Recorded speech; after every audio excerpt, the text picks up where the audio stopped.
Christian Audio, a division of Recorded Books, presents When Jesus Splits the Sky, Preparation for His Return and Our Eternity, by Patricia Bootsma.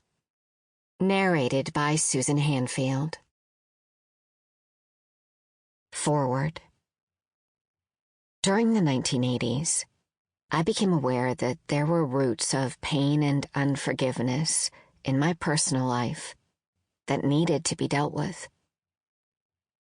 If I had read this book then, it would have greatly accelerated my healing.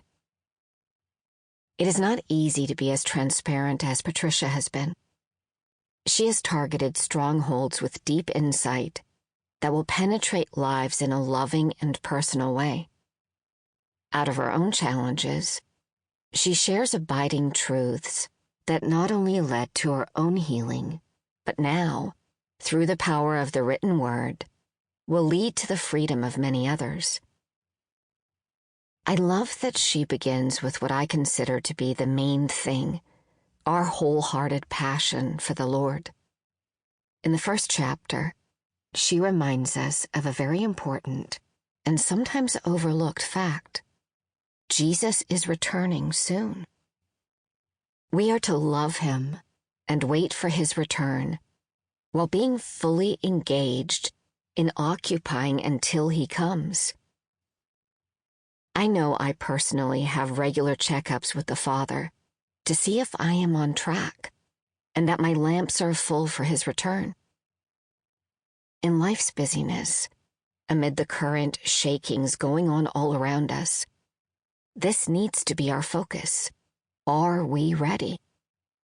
Being passionate for Jesus is something Patricia understands. The words she writes are full of keys to help us lean into our relationship with God.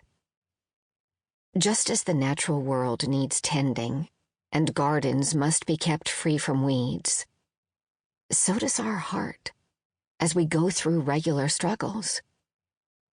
I don't ever want to be lukewarm. This takes work on our side.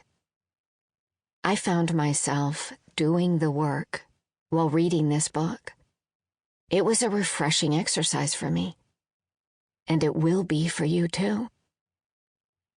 Her chapter on Sabbath rest challenged me anew as I fight for the Sabbath rest as a full-time traveling minister. I try to block days off in my travel schedule to rest. One personal way I keep it is to not go out shopping on Sundays, except for necessities. This is not legalism, but a way for me to keep the Lord's Day holy. Everyone might have that same conviction. I tend to be a workaholic, and I need healthy biblical bounds. The Lord spoke to me one day and said, "Cindy, your body is not a machine. Don't treat it like one." Ouch. I needed that. An important reminder found in chapter 3 is the power of thanksgiving. There are times I have veered away from that as a practice. Can you believe? There have been times when I did not thank the Lord for intervening on my behalf. It is embarrassing to admit. Patricia gives powerful examples of the beauty and power of being grateful. Listen to each chapter carefully. The one on forgiveness opened up a need to pray over a current situation in my life. Dealing with bitter roots was one of the keys I learned in the 1980s to break strongholds. Whether you are a new believer in following Christ, or, like me, have been saved for over half a century, when Jesus splits the sky, will change your life. Cindy Jacobs, Generals International, Dallas, Texas. Introduction. Sample complete. Ready to continue?